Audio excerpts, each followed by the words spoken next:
What? Why do you think it's tonight? Why do you think I smoke? I blew zeros, so now you're trying to think I smoke weed. That's what's going on. You can't do that, man. You really can't do that. Absolutely I can. Is he allowed to do that? What'd I do? Go. What'd I do? Go. I ain't even doing. How did you feel threatened, bro? Is it my luscious locks? Are you jealous? You bald bitch? Huh? I would be jealous too. Sit tight for a minute. You're Okay. not going anywhere. I can go in my house if I want. No, you Am I can't. detained? You're detained. For what reason? For what? That you guy going threatening me? Why isn't that guy going to jail? That guy threatened to beat me and his ass. Intimidating teenagers and getting them in trouble for no good reason is perhaps the easiest thing for corrupt cops. But what happens when these teenagers outsmart the cops? There's no denying that the Gen Z teens of today are way smarter than those before. Here are 3 times these teens made the bad cops get a taste of their own medicine. These cops include Michael Cicchini, Nathan Winters, and Jamie Rodriguez. Let's start with Bay City, Michigan Police Chief Cicchini. On September 17, 2022 in Bay City, Public Safety Director Michael J. Cicchini had an unpleasant encounter with 19-year-old Parker and 18-year-old Travis. I'm gonna beat your ass, and then I'm gonna take you to jail. What? What'd I do? Get out of here. Michael acted aggressively and harassed the young men. Luckily, a third friend recorded the whole incident that would help prove their innocence. You did. What'd I do? Go. What'd I do? Go. Isn't that battery? Get out of here. It's disturbing the peace. You hit me because of disturbing the. Yeah. The police chief had just physically assaulted the teen, yet he was still using threats to make it seem like they were the ones who had committed a crime. Little did he know that these teens are well aware of the law. Disturb my peace. Leave. You just committed battery. No. Yes. No, You hit me with a flashlight. That's battery. Get out of here. How is that right? Leave. Battery, right? Mhm. Call the cops. Yep, that's right. You call the cops. You just committed battery, right? What's the First Amendment? You hit me with a flashlight. No, I you can don't say have a whatever I right to say. disturb the peace. You have a right to. Your rights end when they You infringe hit me on with young a people. flashlight, bro. What are you talking about? As the police chief continued to use threats claiming he would call the police, the teenagers remained super cool, but the situation was undoubtedly escalating. I ain't even doing. How did you feel threatened, bro? Is it my luscious locks? Are you jealous? You bald bitch? Huh? I would be jealous too. The police chief was definitely not operating on all cylinders that day. He even went so far as to invade the teen's personal space in an attempt to intimidate and provoke him into an assault. But the teenagers are sharp. They can see through this little charade, understanding that the chief is just trying to twist the situation to his advantage. Call the cops, bro. You committed battery. I can assault you all I want. back You gonna up. kiss me? Assault me. You wanna make out? I'll make out with you right now. I swing both ways, bro. Go ahead. Assault me. I'm not gonna touch you. I'm not gonna touch you. Flashlight. I'm at 9th Street in front of River's Edge. Pass it up. You can do whatever you want. Sweet. Pass it up. Step it up. I'm not gonna fight you, Bye. dude. This situation shows the police chief's confidence that his position will shield him from facing any consequences, no matter what. The police soon showed up and tried to make sense of what had happened. Hello. Hello. Got your body worn camera on? Yeah. Good. What's going on? Okay, we were down here. Disturbing the, Okay, I'm I can talking talk. to him. No, you're not. Stop. Let him talk first. Let him talk first. Let him talk. Disturbing the peace. Both of them squealing their wheels at you. He Stop. He's talking. Okay. Travis. They come here. They hit the cone. They're messing around here around this new monument. Now pay close attention to what the chief is about to say, because his account is quite different from what actually happened. I said some bad words, all right? Okay. He challenged me to fight and dared me to come down, okay? I came down. He stood off on me. I'm gonna beat your ass, and then I'm gonna take you to jail. What? What'd I do? Get out of here. I didn't even do that. Yeah, you did. What'd I do? Go. What'd I do? Go. He stood off on me, and I did a pectoral jab with my flashlight. Okay. Okay? Okay. Okay. My side? Okay. My side first, right? So, I used to say Hold my on. side. Now it's the teens' turn to share their side of the story, and their version of events is quite different from what the police chief had been describing. The police separated the friends and planned to compare their stories later for verification. Around on burn scooters, you know, like teenagers do. And then he came up How old here. are you? I'm 19. Okay. And he hit the cone right here and knocked it over. And then he started yelling, and he threatened him first. So he was defending himself, Okay, like how- against him. How did he threaten him? I don't remember exactly what he said. The teenager clearly presented a different story, claiming that it was the chief who initiated the situation. However, the police needed more details to fully grasp what occurred and why. What led up to that point? We were riding around down here. We were going down there, turning around, coming back up here. We were riding around this thing a little bit. You hit the cone, and then what happened? He hit the cone. Sorry, that's what I meant to say. He hit the cone, then what happened? Then he started yelling at us, and he defended himself. Where did he come from? He was up there, up the The brave teen courageously described the entire encounter between the chief and his friend Travis. According to him, Travis was not the instigator in this situation. He was like, I'll come down there and beat your ass. Okay. And we waited down here to see if he would actually come down, and then he came down. Travis was standing right there, didn't say a single word, and he came up and hit him. I don't know if it was like in the chest or the rib cage, but he hit him with the flashlight and then started shining it in his eyes. Now, let's hear what Travis had to say to the cops about his interaction with the police chief. You know how like when you press the brake, the back wheel locks up and it makes a squeaking noise, right? Okay. You can drift when you do that. It's kind of fun, right? Okay. I get it's kind of late and stuff, right? Right. But he's up there. He goes, "Hey, big shot, you want to go?" I said, "Yeah, come down. We can go." Right? He's threatening me to fight me, right? And I stood right here.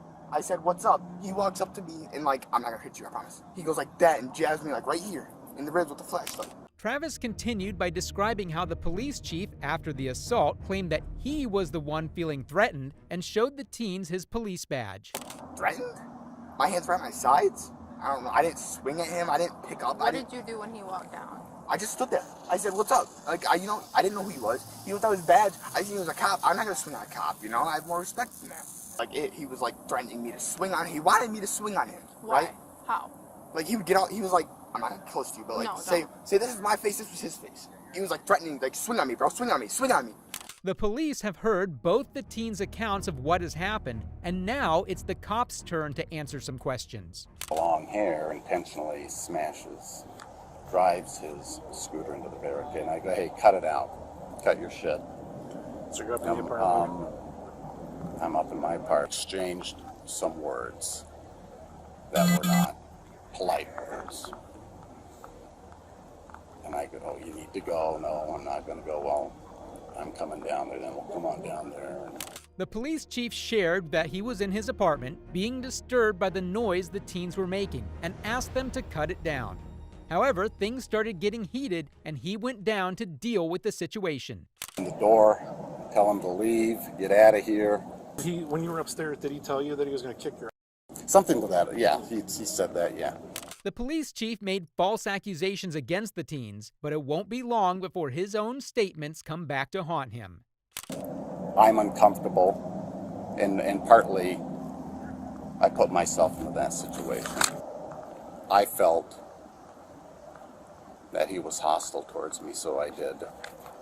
How I was taught back in the day is a pectoral, large muscle mass, jab, right? With your hand? With my butt of my flashlight. Let's take a step back and review what happened. Does it appear that the teen was acting in a hostile manner?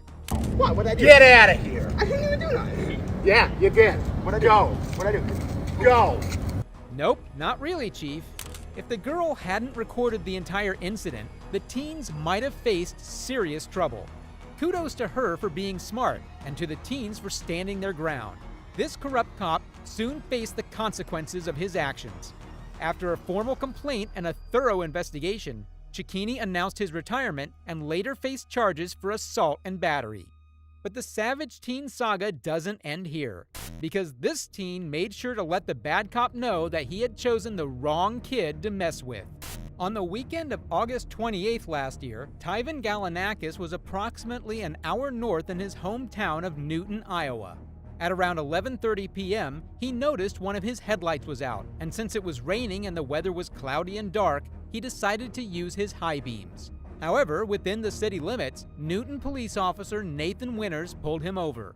Need one of these right here? Yeah, I mean, that's a good start. The body cam footage shows that Tyvis showed his license and registration, but the cop asked him to hop out of the car anyway. I'm going to have you hop out with me, okay? Cool. Car on or off? You could probably leave the car off. Do me a favor, put your gum on your dash there. Put my gum on my dash? Yeah. No bombs, guns, drugs. No bombs or no drugs. After that, the officer directed Galanakis to the front seat of his squad car. How much have you had to drink tonight? None. What do you mean none? I had nothing to drink. Okay. Why would your eyes be watery and bloodshot? You want to blow me real quick? The teen had suggested taking a breathalyzer test, but the cop's answer was bizarre. Hey, blow me. And then he turned it into something sexual right after that. So at that point, I know who I'm talking to. You know, he's not really professional. During all that time, Galanakis repeatedly asked the cop to take a breathalyzer test, but the cop remained reluctant. The question is, why? Do the breath now. 2 for 2. And make sure. Blow me too, man. Give me a little blow. I will. Blow zeros. I will here in a minute. The blow, let's blow real quick. The fishy part is, instead of a breathalyzer test directly, the cop opts for field sobriety tests. Can you see my finger clearly? Yes, sir. Okay. I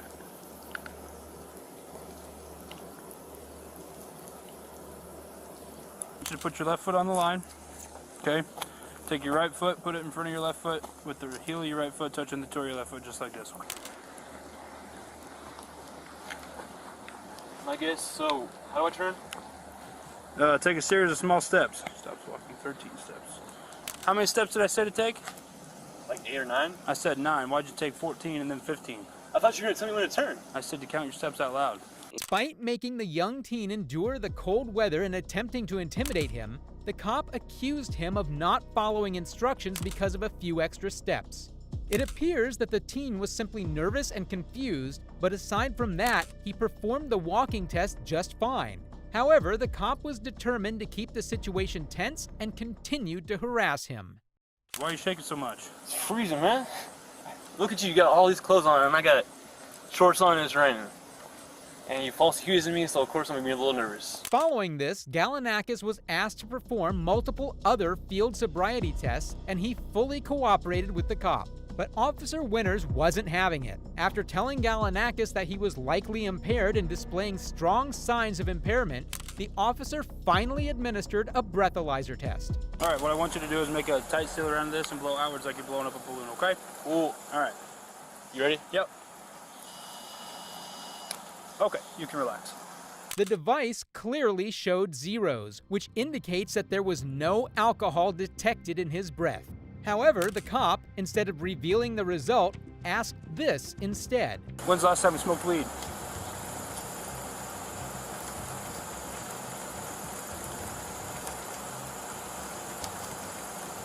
I do not remember that. Tonight? Oh. Okay, well I was... Nope. What? Why do you think it's tonight? Why do you think I smoke? I blew zeros, so now you're trying to think I smoke weed. That's what's going on. You can't do that, man. You really can't do that. Absolutely I can. Is he allowed to do that? Yes, he is. So I blow zeros and you suspect drugs. Nope. Okay, why is your field sobriety so poor? What? Why is your field sobriety so poor? And why are you so lethargic and slow moving and speaking with a slurred speech? And your eyes are watery and your eyes are bloodshot. You know why they're watery? Right, because we're in rain right now, dumbass. No weed. I don't smoke weed. I play college football. I told you that. We get tested every Friday. Okay. Don't smoke weed. Today's Saturday. Okay? It's 30 days. Weed stays on your for 30 days. So if I did a test next week, I'd be off the football team. The body camera video shows Officer Winters talking to another officer. He mentions that Galanakis hesitated when answering questions about smoking, and based on this hesitation, when the team came out, he decided to arrest him for being intoxicated. I said, when's the last time you smoked weed? And he hesitated for a long period of time and said, I honestly can't remember.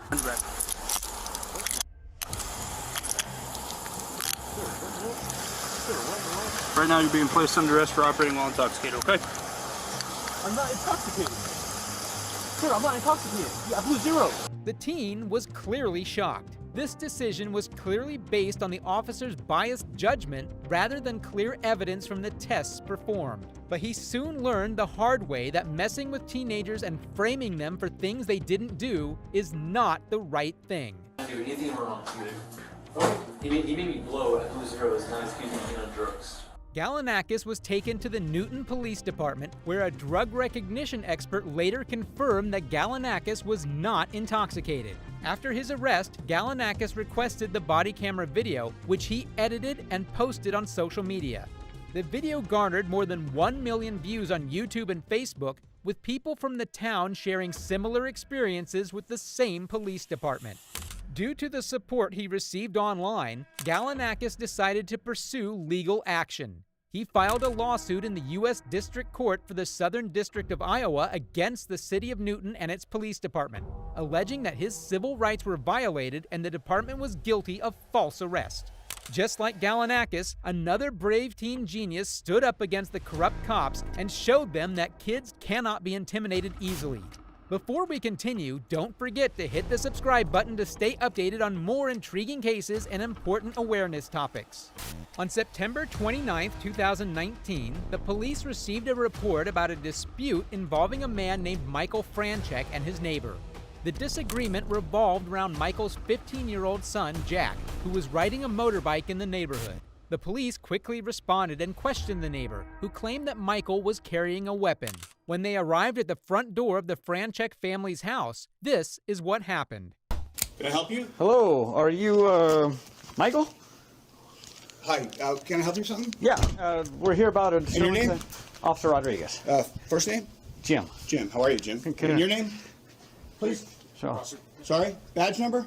This is the moment where the police messed up.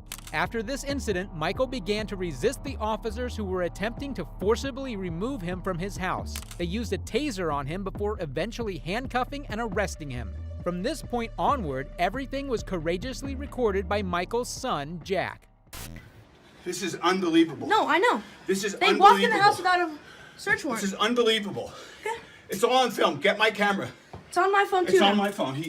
Give us space. I'm not. Give us space. Okay. No, Jack, What's give your us all space? this. What's your space? Jack, record the whole film. Oh, you're recording. Give us space. Does this look like enough space? Now, here's an important thing to remember. People have a right called the Fourth Amendment, which protects them from unfair searches and seizures in their home. Usually, the police can't go into a person's house without a warrant or permission. But in situations where quick action is needed, the police can search without a warrant. In this case, whether this search is valid or not could be argued in court. I didn't resist. But we asked you to stop, right? I didn't do anything against your instructions. This guy came into my house without a warrant, without any probable cause. Let me just talk for a second. I said, I don't know anything, and he tackled me in my house. This is where Officer Rodriguez got involved and seemed unable to handle a teenager who was asking questions. This guy is out of control. Okay. What's your badge? What's your name? Step back. I'm not. Look, he I'm just on my touched me. You property. can record all you want, but you're stepping back right now. This guy, Back. Hey, don't touch me. Stop harassing me. Videoing this, you can please get out of my personal space. No. Yes. You're not gonna Get out interfere of my with what we're personal doing. space. This is my property. Please You're get not out of my gonna interfere with an arrest. I'm chill. I've been chill. You can record all you want, but you're not gonna get close to what they're I'm doing. on my property. Jack remained confident and kept recording the unfair treatment, but the police didn't like it. My personal square, please move. I'm gonna stand right here. Please move. You're in my personal space. No. What's your name? Yeah, I do not need to give you that. Yeah, you do. For what reason? Because you're I involved know. in this. The teen then asked the corrupt cop for his badge number, but the cop tried tricking him. Little did he know that this teen is savage and would not be fooled easily. Your badge number? What's your name? What's your badge number? Badge number. That says name. 3K12. Okay. Now what's your name? I'm not making any statements. Despite the cops asking for his name, the teen remained calm and refused any statements. The cops started to realize that they may have been messing with the wrong people and things are starting to turn against them. I can go in my house if I No, want. you Am I can't. detained? You're detained. For what reason? For what? That guy threatening me? Why isn't that guy going to jail? That guy threatened to beat me and his ass. So why aren't you guys arresting him? That's not the Why aren't you information I attacking? Yeah, he can just lie. Step towards the car. I'm not. Then You move out of did my step way. towards the car. I told Okay. you not to.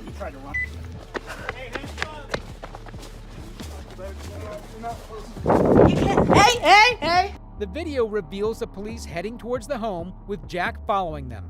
However, he is swiftly blocked and even threatened by one of the officers. It's me. You're gonna go on the ground face first. Do you understand me? Okay, and then I'm gonna file a complaint against Go you. get your camera. Go grab your camera. Yes, I'm allowing you to do that, but you cannot walk in my house. Okay, bye. Officer Rodriguez messed up big time. When dealing with minors, threats, especially those involving potential physical harm, are problematic from a legal standpoint.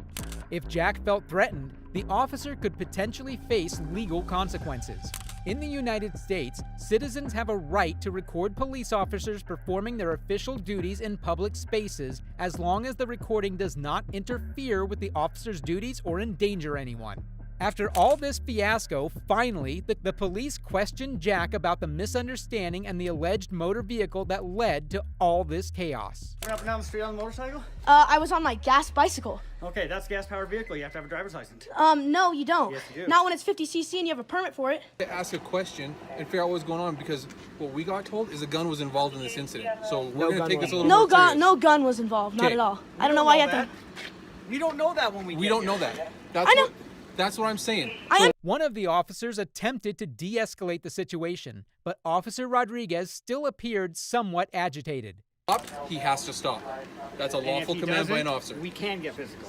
Okay? But you can't just come in the house without a... We have to control this situation. Do you have a search warrant? We don't need a We don't search need Yes, one. you do. You might want to go to school and learn the law. I already know the law. No, you don't. Okay. My case. That's your So I'll case? talk to you as much as I want. Okay, well, I'm not going to respond to you. You don't have to respond to me, but I can talk to you. Have a good day. Jack then described how the dispute between his father and the neighbor originated.